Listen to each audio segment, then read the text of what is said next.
Have you ever walked into a room and felt an invisible weight, like the air itself was heavy, even though no one said a word? Maybe it was a glance, a subtle shift in someone's tone, an unspoken tension that made you question your worth, your purpose, even your light. If you've felt this, it's not because there's something wrong with you. In fact, it's the opposite. You might be one of the chosen ones, a soul divinely selected to carry a light so bright that it naturally disrupts the darkness in others. Some admire you, drawn to your light like moths to a flame. Others resist you, not because of anything you've done, but because your very existence challenges their comfort zone. And if you've ever felt this, you might be one of the chosen ones, a person walking a spiritual path so intense, it illuminates the darkness in others. But with that illumination comes resistance. With that light comes a challenge, negativity, not just in words, but in energy, in silent judgments. In the resistance you face simply for being who you are. But now the question arises, how do you keep your inner peace when the world tries to shake it? In this video, we're diving deep into the hidden impact of others' negativity, why it affects you, why you attract both admiration and opposition, and most importantly, how to rise above it without dimming your light. You'll discover deep spiritual truths, real-life stories, and mindset shifts that will not only help you protect your peace, but transform negativity into a force that strengthens and empowers you. Let's get started. Consider this. When a single candle is lit in a dark room, it becomes the focal point. Some will use its light to see more clearly, to find their way. Others will turn away, preferring the darkness they've grown accustomed to. And some will try to snuff it out. History is filled with examples. Even Buddha faced opposition from those who felt threatened by his teachings. But is there any way, or is it possible, to remain untouched by the toxicity of others? We often think negativity affects us because it is directed at us. But in reality, it affects us when we let it inside us. The real battle isn't with the words or actions of others. It's within. It's about whether you allow their energy to disrupt your peace. Let's look at a real-life situation. Imagine walking into a room, feeling good, at peace with yourself.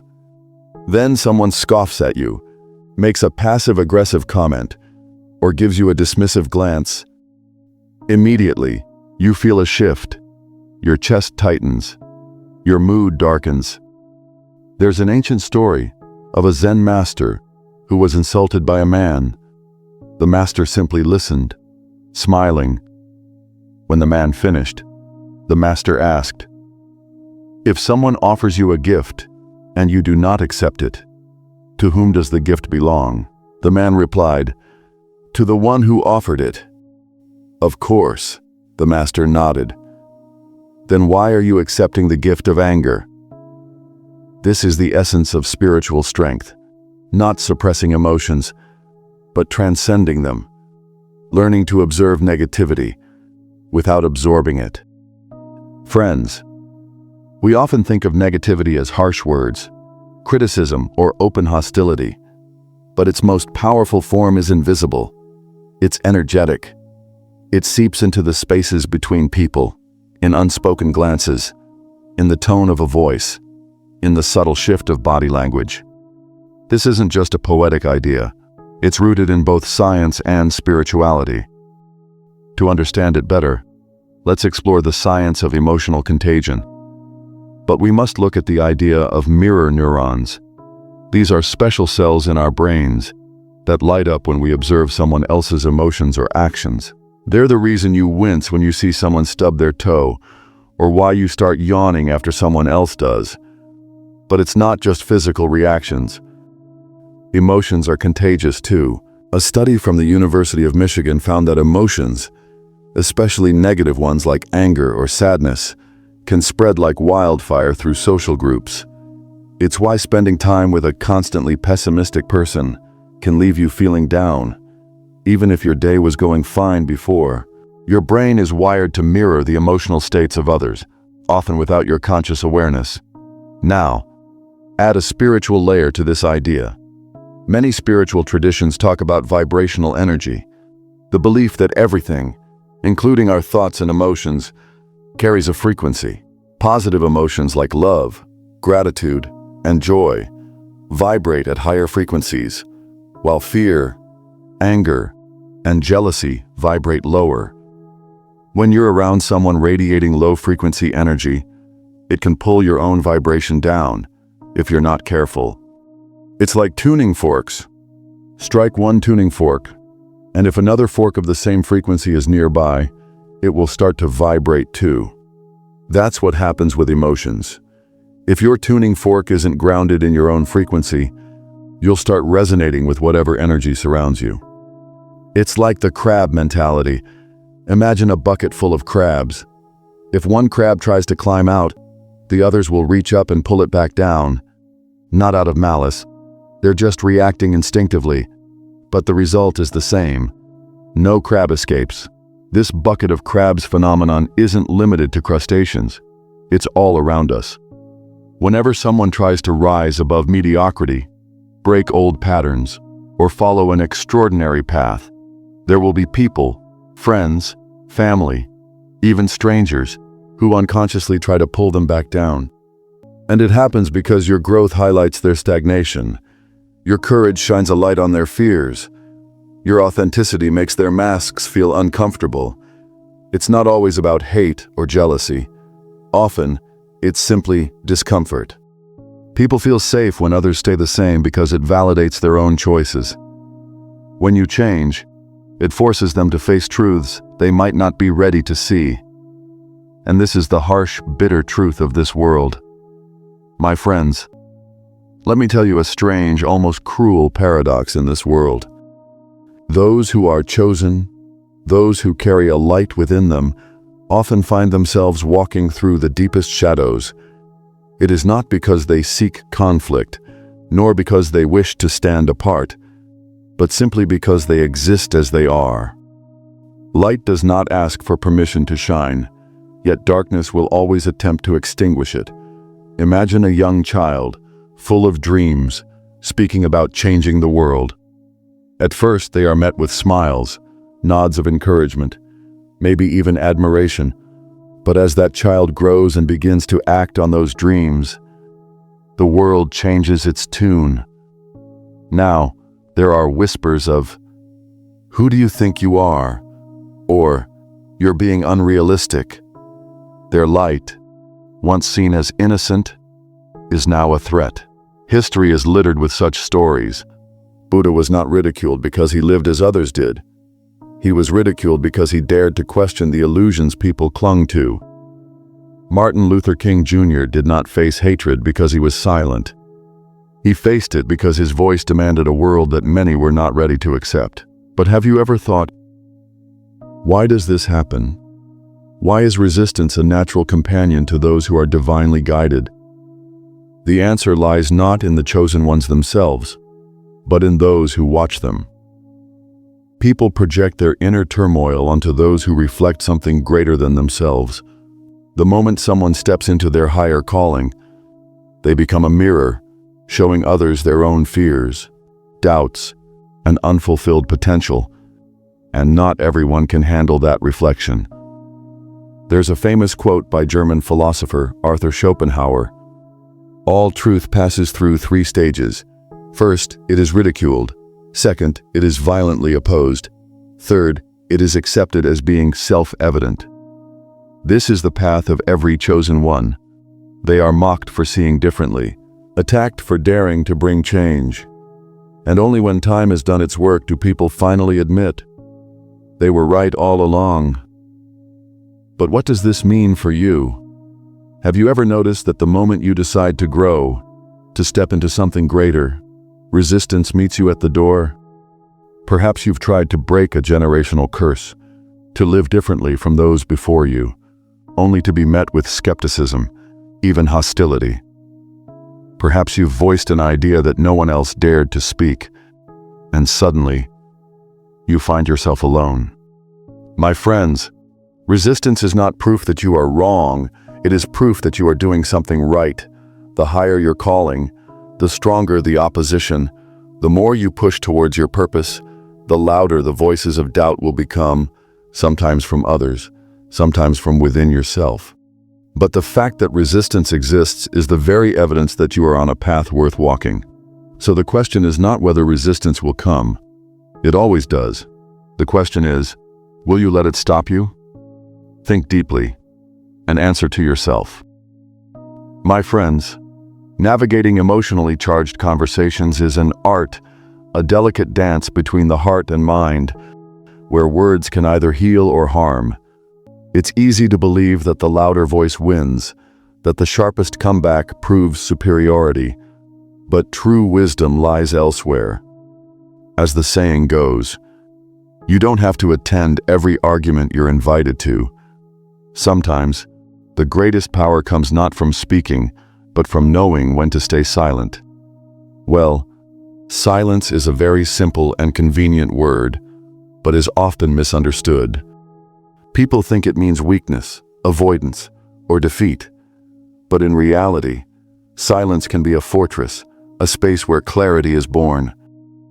Picture a heated argument, voices raised, emotions spiraling out of control. Now imagine one person simply pausing, breathing, and saying nothing. That stillness disrupts the cycle. It's like trying to throw punches at water. There's nothing solid to hit. This is the power of silence. It disarms because it refuses to feed the fire. There's an old spiritual principle that says, even the wind cannot shake a mountain. The mountain doesn't resist the wind. It simply remains. Likewise, when you stand firm in your peace, no storm of words can truly move you. The next time you find yourself in a tense situation, ask, am I responding to connect or to defend? Sometimes, observation reveals more than reaction ever could. But what happens when emotions boil over? When silence feels impossible?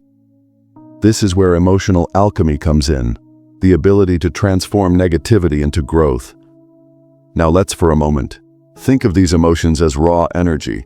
They aren't inherently good or bad. It's what we do with them that matters. When someone throws fire at you, the instinct is to throw fire back, but that only creates more flames.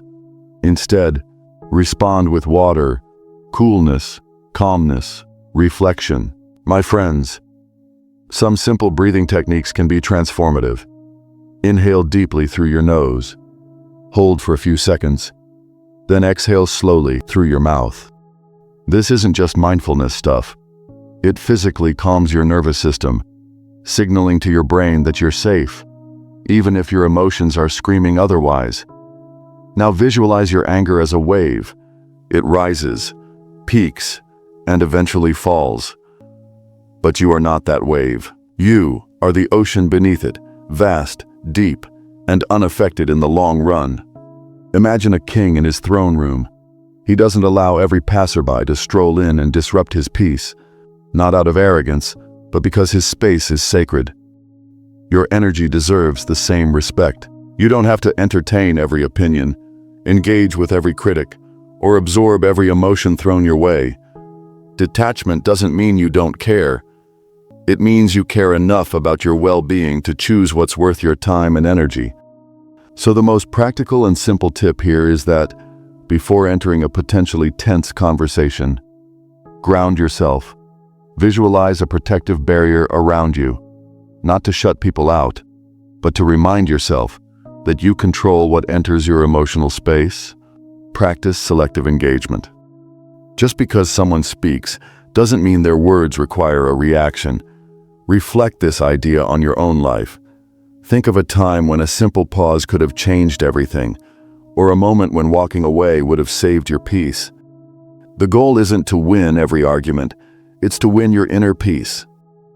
Success, whether in relationships, work, or personal growth, isn't measured by how often you're right. It's measured by how often you choose peace over chaos, growth over ego, and wisdom over impulse. My friends, true strength is not in fighting battles, but in rising above them. It's a lesson life teaches us in whispers, often drowned out by the noise of our instincts, to defend, to react, to prove ourselves right. But imagine for a moment what it would feel like to be untouchable, not because nothing challenges you, but because nothing can truly disturb your peace. This is the essence of transcending negativity, not avoiding it, not battling it, but existing beyond its reach. Consider the eagle. When faced with a snake, it doesn't engage in a struggle on the ground, where the snake is strong, fast, and dangerous. Instead, the eagle lifts the snake into the sky. In that new environment, the snake's power dissolves. It can't slither. It can't strike effectively. The eagle wins not through brute force, but through elevation. In the same way, when negativity comes for us, through criticism, jealousy, betrayal, our power lies not in wrestling with it, but in rising above it, to a place where it simply can't survive. In our life, negativity often feels personal, like a targeted attack designed to wound, but the truth is, it rarely is. It's a projection, a mirror reflecting the sender's own struggles, insecurities, and pain. When someone lashes out in anger or bitterness, it says more about what's inside them than it does about you. Think of a glass filled with poison. When shaken, it spills poison, not because of the shake itself, but because that's what was already inside. People spill what they carry. Understanding this doesn't excuse harmful behavior, but it frees you from taking it to heart. Neutrality is the highest form of self-mastery. It's not apathy or indifference. It's the ability to stand firm in your own energy, unmoved by the chaos around you. The philosopher Marcus Aurelius, one of history's greatest Stoic minds, once wrote, "You have power over your mind, not outside events. Realize this, and you will find strength." This is the kind of strength that doesn't shout, doesn't need validation. It's quiet, steady, and unshakable. But how do we cultivate this kind of resilience in a world that constantly tests us? Well, it starts with awareness. When negativity comes your way, pause. Ask yourself, is this really about me? More often than not, the answer will be no. Recognizing that shifts the energy. It takes you out of the emotional battlefield and places you in the sky with the eagle, where perspective is clear and the view is wide. To understand it better, you have to reflect on the story of Nelson Mandela, imprisoned for 27 years under brutal conditions. He had every reason to be consumed by bitterness. Yet when he emerged from prison, he spoke of forgiveness, not revenge.